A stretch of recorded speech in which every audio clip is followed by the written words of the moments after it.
बोलिए वामन भगवान की जय। और हाँ बैठ जाइए, नीचे बिराज जाइए। बलि के यज्ञ मंडप की तरफ भगवान चले हैं। बलि ने देखा, अपने गुरुजी से कहा, गुरुजी देखिए आज उत्तर की तरफ से कोई सूर्य आ रहा है क्या? भगवान वामन का इतना तेज है कि मानो कोई सूर्य नजर आ रहे हैं। शुक्राचार्य जी महाराज ने देखकर कहा, बलि ये सूर्य है या नहीं, लेकिन चंद्रमा तो कन्फर्म है। बलि और गुरुदेव शुक्राचार्य जी दोनों यज्ञ मंडप से बाहर निकले।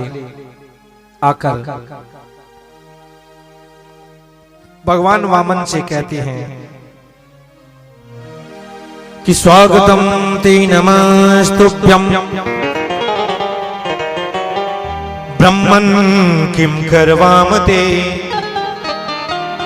ब्रह्म ऋषीणां तपस्साक्षात् मन्ये त्वरिव बोधरम्। बलि कहता, महाराज आपका स्वागत है। हे ब्राह्मण बालक, आपका स्वागत है। मुझे लगता है कि आप ब्राह्मण नहीं हैं, आप कोई ब्राह्मण बालक नहीं। मुझे तो ऐसा लगता है कि हिमालय की तलहटियों में जितने संत तपस्या कर रहे हैं, उन संतों की तपस्या का मूर्तिमान फल ही मनुष्य बन के आया है क्या? बलि कहता है कि अद्यन पितरस्तप्ता अद्यन पावितम कुलम अद्य सृष्ट कर्तुरयम् यद भवानागतो गृहान्। बलि कहता, महाराज आज तक मेरे जो पितर तृप्त नहीं हुए थे, आज तक मेरा जो कुल पवित्र नहीं था, आज आपके पधारने से मेरा कुल पवित्र हो गया, मेरे पितर तृप्त हो गए। प्रभु मांगिए, आप जो मांगोगे मैं दूंगा। इधर भगवान वामन कुछ बोल ही नहीं रही हैं, माला सटकाए जा रहे हैं। बलि कहता, महाराज आप अपने नन्हे से मुख से कुछ बोलिए तो सही। शुक्राचार्य जी ने कहा, दिखता नहीं है क्या अखंड माला चल रही है, अखंड जाप चल रही है, माला के बीच में कैसे बोलेंगे? और दोनों गुरु चेला की बात सुनकर भगवान वामन ने अपनी माला पूरी कर ली। बलि कहता, महाराज आप अपने नन्हे से मुख से मांगिए तो सही, मैं देने के लिए तैयार हूं। और क्या क्या मांग लीजिए तो बताया है कि गाम कांचनम गुणवदधाम अमृष्टम तथानुमेयामुतभी प्रकन्याम ग्रामान् समृद्धां तुर्गणान् गजान्वा रथास्तथा मर्हत संप्रतीच्छ। बलि कहता, महाराज आप गाय मांग लो। थोड़ा विशेष ध्यान देके सुनिएगा। बलि कह रही है कि आप गौ मांग लो। भगवान वामन ने कहा, महाराज मुझे गाय किसमें चाहिए? मैं दूध पीता हूं नहीं, दही खाता हूं नहीं, अब गाय क्यों लूं? अगर गाय लूंगा तो महाराज रोज 10 घंटे भजन करता हूं, फिर तो 3 घंटे गाय की सेवा करनी पड़ेगी रे।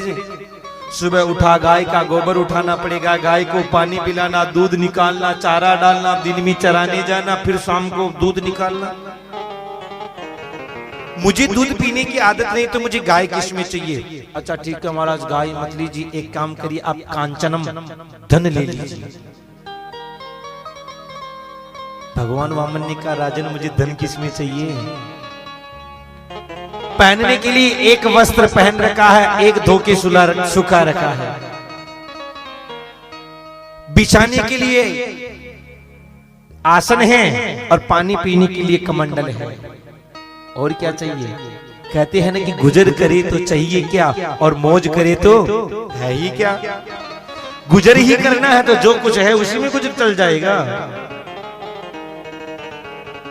भगवान वामन बलि से कहते हैं, राजन तुम्हें पता नहीं है, थोड़ी अंदर वाली बात बता रहे हैं कि जितना कष्ट धन को कमाने में होता है, जितना कष्ट धन कमाने में होता है, उससे कई गुना कष्ट धन की रखवाली करने में होता है। प्रेम से बोलो जय श्री कृष्ण।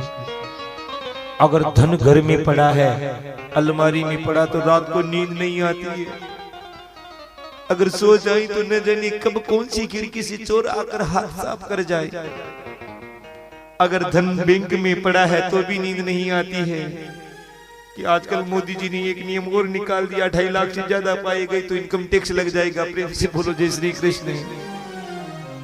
हाँ, अरे धन को कमाने से ज्यादा कष्ट धन की रखवाली में होता है। वामन भगवान ने कहा कि मुझे धन नहीं चाहिए। बलि ने कहा अच्छा अब समझा मैं, आपको धन इसलिए नहीं चाहिए, मुझे लग रहा है कि आपकी कोई शादी वादी नहीं हुई है। हाँ, वरना शादी हो जाती तो नमक मिर्च का भाव याद आ जाता। अच्छा महाराज, आपकी मैं शादी करवा देता हूँ, लेकिन ये मत सोचना कि मैं तो इतना सा छोटा सा हूं और कहीं नहीं नहीं, आपके जैसी ही वामन कन्या से मैं आपकी शादी करवा दूंगा। भगवान वामन ने कहा अच्छा मेरी शादी करवा दोगे? बलि ने कहा, भगवान वामन ने कहा भैया अभी तो मैं स्वतंत्र हूं, जहां मेरी इच्छा होती है चला जाता हूं, जहां ठहरने का मन होता है आसन को बिछाया सो जाता हूं। लेकिन शादी होने के बाद थोड़ी अंदर वाली बात बता रही कि शादी के बाद जितना खर्चा इनके खाने पीने का होता है उससे ज्यादा तो इनकी डेंटिंग पेंटिंग का खर्चा होता है। भगवान वामन ने कहा कि मैं वो कहां से लाऊंगा? बलि ने कहा चिंता मत करिए महाराज, हमारे राज खजाने से ले जाइए। अच्छा, भगवान वामन ने कहा भैया एक बात बता, मेरी शादी हो गई तो फिर मेरे बाल बच्चे होंगे? बलि ने कहा महाराज ये तो कोई पूछने की बात है, पत्नी होगी बाल बच्चे तो होंगे। भगवान वामन ने कहा भैया मानो मेरे 3 बालक हो गए। कितने बालक? 3 बालक हुए। अब इधर अकस्मात किसी कारण से छोटा वाला बीच में चला गया तो रोना पड़ेगा। बलि ने कहा महाराज बालक मरेगा, आपका तो रोना तो आपको ही पड़ेगा ना, कोई किराए वाले थोड़ी बुलाऊंगा। भगवान वामन ने कहा कि ऐसा काम ही क्यों करूं जो बाद में रोना पड़ेगा, हमको शादी नहीं करनी, शादी नहीं करेंगे तो बच्चे ही नहीं होंगे, बच्चे होंगे नहीं तो मरेंगे नहीं, और मरेंगे नहीं तो रोना ही नहीं पड़ेगा। प्रेम से बोलो जय श्री कृष्ण। बलि ने बड़ी जिद की महाराज नहीं कुछ मांगना होगा। भगवान वामन कहते हैं बलि देना चाहती हो तो मुझे 3 पग धरती दे दो। बलि ने कहा महाराज कहा है, ध्यान से सुनिएगा कि अहो ब्राह्मण दायादा। कितना गजब का संबोधन किया है बलि ने कि अहो ब्राह्मण दायादा वाचस्पति ब्रह्म सम्मता त्वं बालोसी बालसमति स्वार्था प्रत्यबुधो यथा। कहा रे ब्राह्मण, अहो ब्राह्मण दायादा वाचस्पति ब्रह्म सम्मताम, कि आप बातें तो बूढ़ों जैसी कर रहे हैं, लेकिन जब मांगने की बात आई तो आप तो वामन यानी वामन ही रहे। कहते हैं ना अग्रिम बुद्धि मानिया मध्यम बुद्धि, और फिर कहते हैं ना ब्राह्मण। प्रेम से बोलो जय श्री कृष्ण। अरे मांगने की बारी आई तो 3 पग धर दी। अरे आपको लेने में शर्म नहीं आती, लेकिन मुझे देने में शर्म आती। मैं त्रिलोकी का राजा 3 पग धरती कैसे दूं? भगवान ने कहा कि देना हो तो दो वरना हम जाते हैं। शुक्राचार्य जी महाराज ने मन में विचार किया कि ये ब्राह्मण तो नहीं हो सकता, अगर ब्राह्मण होता तो इतना संतोषी नहीं होता। आंख बंद करके देखा तो भगवान वामन में उन्हें चतुर्भुज नारायण दिख गए। बलि का हाथ पकड़ा, एक तरफ खींच लिया, कहा बलि मना कर दे, मैंने कोई देने लेने की बात नहीं की। बलि ने कहा गुरुजी क्या बात कर रहे हैं, अभी मैं देने की बात कह रहा हूं और आप कर रही हो कि नहीं। ब्राह्मण को घर बुलाकर दान नहीं देने का मतलब नरकगामी होना है। मैं नरक में नहीं जाना चाहता। बलि से कहा रे बलि ये कोई वामन नहीं है, ये वामन नहीं है, 53 नहीं है, तो कौन है कि ये सीधा उनंतर है। हाँ वामन 53 नहीं, ये उनंतर है। बन के वामन आया तेरा सर्वस्व लूट लेगा। बलि ने कहा चिंता नहीं है, अगर ब्राह्मण होगा 3 पग धरती ले लेगा और साक्षात नारायण होंगे तो जिसका है उसी को अर्पण क्या लागे मेरा। जो भगवान का था भगवान को दे दिया, इससे धन की सार्थकता और क्या होगी। बलि ने संकल्प करने के लिए जल लिया।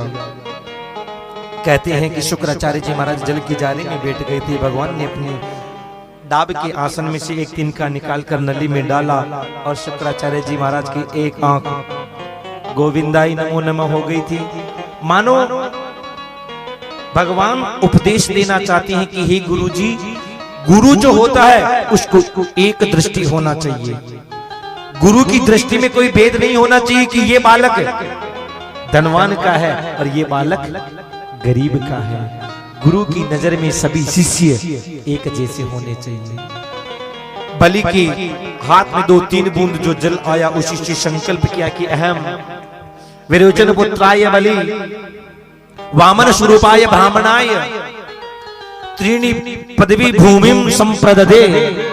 ऐसा कह के जैसे ही जल को छोड़ा भगवान वामन को प्रणाम किया। भगवान तो विराट बन गए। बोलिए विराट भगवान की जय हो। बलि ने अपना मुकुट पकड़कर भगवान को देखना चाहा। भगवान के घुटने ही नहीं दिखे, मुख की तो बात ही क्या। भगवान ने अपना एक चरण में पूरी पृथ्वी को नाप लिया।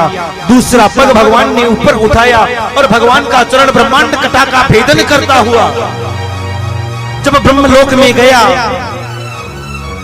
ब्रह्मा जी महाराज ने देखा कि प्रभु का चरण आया है और ब्रह्मा जी महाराज ने भगवान के चरण को धोकर उस जल को कमंडल में रख लिया। उसी को तो गंगा कहते हैं। बोली गंगा मैया की जय हो। भगवान के चरण धोने से प्रकट हुई, इसलिए उसका एक नाम विष्णुपति भी है। भगवान के चरणों से प्रकट हुई। बलि से कहा, बलि एक पग में तेरी धरती नाप ली, दूसरे में मैंने ब्रह्मांड नाप लिया, भैया तीसरा चरण कहां रखा। जो व्यक्ति संकल्प करके दान पूरा नहीं देता है वो नरकगामी होता है, तुम्हें नरक में जाना पड़ेगा। कहते हैं कि गरुड़ जी ने पास में बांध लिया था बलि को, यहां प्रहलाद जी ने आके छुड़ाया। बलि ने भगवान से कहा, प्रभु एक बात बताइए, क्या धन बड़ा होता है या धन का मालिक बड़ा होता है? बड़ा कौन होता है? धन होता है या धन का मालिक? कौन होता है जी? धन। भगवान वामन ने कहा, बलि बड़ा तो मालिक होता है धन का। अरे मालिक होगा तो धन और कमा लेगा। बलि ने कहा, प्रभु अभी तक आपने मेरे धन को ही तो नापा है, मैं तो जैसे का तैसा हूं। और बलि भगवान के चरणों में बैठ गए और भगवान ने अपना तृतीय चरण बलि के माथे पे रख दिया। बोलिए वामन भगवान की जय हो। और जैसे ही भगवान ने अपना तृतीय चरण बलि के माथे पे रखा, भगवान वामन के आंखों से आंसुओं की धार बहने लगी। कहते हैं, रे बलि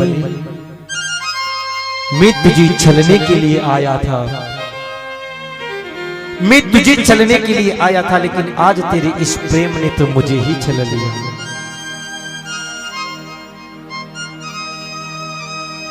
और महाराज बलि से भगवान ने कहा, बलि तू मांग। बलि ने कहा, प्रभु 2 मिनट पहले आप मेरे सामने मांग रहे थे, अब मैं आपसे मांगू? मैं मेरे दिए हुए दान की तौहीन नहीं करवाना चाहता। अरे मांगने वाले से मांगू, ये तो दान की तौहीन होती है। मैं आपसे कुछ नहीं मांगूंगा। भगवान कहते हैं, बलि मैं तुझे सुतल लोक का राज्य तो मैं मेरी मर्जी से देता हूं। अगले जन्म में, अगले मनवंतर में मैं खुद तुझे इंद्र बनाऊंगा। और ध्यान से सुनिएगा सज्जनों, अगला जो मनवंतर आएगा उसमें खुद भगवान वामन उपेंद्र बनके बलि को इंद्र बनाएंगे। प्रेम से बोलो जय श्री कृष्ण। सज्जनों, धन की सार्थकता उसी में है जो भगवान ने दिया भगवान के चरणों में लग जाए। वरना ध्यान से सुनिएगा, जैसे कोई कुआं है और उस कुएं से पानी खींचना 10 साल से बंद है, तो क्या उस कुएं का पानी पीने योग्य रहेगा? जिस कुएं का पानी 10 साल से नहीं निकाला, क्या वो पानी पी सकते हैं? क्यों? वो पानी बुदबू देने लग जाएगा, सड़ने लग जाएगा। इसी प्रकार धन भी घर में पड़ा रहेगा तो आगामी पीढ़ियों की, आने वाली पीढ़ियों की बुद्धि बिगाड़ देगा। धन को खर्च करते रहना चाहिए। धन के 3 स्वरूप होते हैं। जैसे अपने इस घर में माताओं के, बहन के और पत्नी के रूप में कन्या, औरत के 3 रूप होते हैं, एक माँ, एक बहन और एक पत्नी। माँ की क्या करते हैं? सेवा करते हैं। इसी प्रकार धन का एक भाग डिपॉजिट बनाकर रखो, संचय करके रखो, आगामी समय में काम आएगा। दूसरा होता है बहन या बेटी। बहन बेटी का क्या करते हैं? अपने घर में पैदा होती है, लाड प्यार कर पढ़ाते लिखाते बड़ी करते हैं और एक दिन किसी के साथ विदा कर देते हैं। मतलब एक धन का भाग दान में दो, धर्म के कार्य में खर्च करो। तीसरा पत्नी स्वरूप, पत्नी का भोग करते हैं। इसी प्रकार तीसरे धन के भाग का अपने कार्य में उपभोग में लाओ, खर्च में लाओ। अच्छे कपड़े पहनने, अच्छे कपड़े पहनो। अच्छा मकान बनाना, अच्छा मकान बनाओ। अच्छी गाड़ी लेनी है, अच्छी गाड़ी लो। प्रेम से बोलो जय श्री कृष्ण। और धन को अगर खर्च नहीं करोगे ने, जैसे आपके घर में मूसलाधार बारिश हो रही है और घर में पानी निकलने का मार्ग नहीं है, आपके घर के आंगन में घुटमन पानी भर गया, अगर पानी को निकलने का आगे से रास्ता आपने नहीं दिया ना, तो पीछे से दीवार फोड़ के निकल जाएगा, लेकिन पानी भरा नहीं रहेगा। इसी प्रकार धन को खर्च नहीं करोगे तो एक दिन वो धन या तो कोर्ट में लग जाएगा, कचहरी में लग जाएगा, थाने में लग जाएगा, नहीं तो हॉस्पिटल में लग जाएगा। प्रेम से बोलो जय श्री कृष्ण। लेकिन लगेगा जरूर। इसी के साथ बलि महाराज ने भगवान वामन का पूजन किया। आइए, भगवान वामन का पूजन हो रहा है। आप हम सभी 2 मिनट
बोलिए वामन भगवान की जय हो। भगवान वामन जब दान लेकर जाने लगे, बलि ने कहा महाराज जाते कहाँ हो? आपने कहा था कि मैं 3 पग धरती लेकर भजन करूंगा, आपको तो यहीं रहना होगा। कैसे? भगवान वामन से बलि ने कहा महाराज एक बात, एक वरदान दे दीजिए कि मैं जब भी महल में जाऊं, जब भी महल से निकलूं आपके दर्शन करूं। जब भी महल में जाऊं या जब भी महल से बाहर निकलूं तो दर्शन करूं। तो मतलब खड़ा कहां होना है? कहां खड़ा होना है? घर के भीतर थोड़ी होना है, खड़ा होना है दरवाजे पे। अब बताओ दरवाजे पे खड़ा कौन होता है? और अब बताओ, अब मान लिया ये जाए कब अंदर, इसका भी कोई पता नहीं ना, मतलब 24 घंटे की ड्यूटी हो गई। भगवान वामन ने कहा भैया तूने तो बिना पैसे का नौकर बना लिया। इधर भगवान वामन बलि की यहाँ दरवाजे पे खड़े हैं। माता लक्ष्मी को चिंता लगी कि मेरे पतिदेव बहुत दिनों से आए नहीं। नारद जी से पता चला कि वो तो बलि की यहाँ चौकीदारी कर रहे हैं। माता लक्ष्मी बलि की यहाँ आई एक कच्चा धागा लेकर और बलि के हाथ पर बांधा। कहा भैया ये राखी बांध रही हूं और तुम मेरे भाई हो। बलि ने कहा अच्छा तुम मेरी बहन हो तो बहन मांगो, जो तुम मांगोगी मैं दूंगा। माता लक्ष्मी ने कहा भैया देना ही चाहते तो तुम्हारे घर का जो वो चौकीदार है ना वो दे दे। बलि ने कहा रे बहन ये क्या मांग रही है, मेरे घर का चौकीदार और तू। माता लक्ष्मी ने कहा भैया चौकीदार वो तेरे लिए, मेरे तो सब कुछ ही है। प्रेम से बोलो जय श्री कृष्ण। और माता लक्ष्मी भगवान को लेकर अपने वैकुंठ गई। आज भी भगवान 4 महीने बलि की यहाँ विराजमान रहते हैं। कहते हैं अपन की देव सो गए। इन 4 महीनों में भगवान बलि की यहाँ जाते हैं। प्रेम से बोलो जय श्री कृष्ण।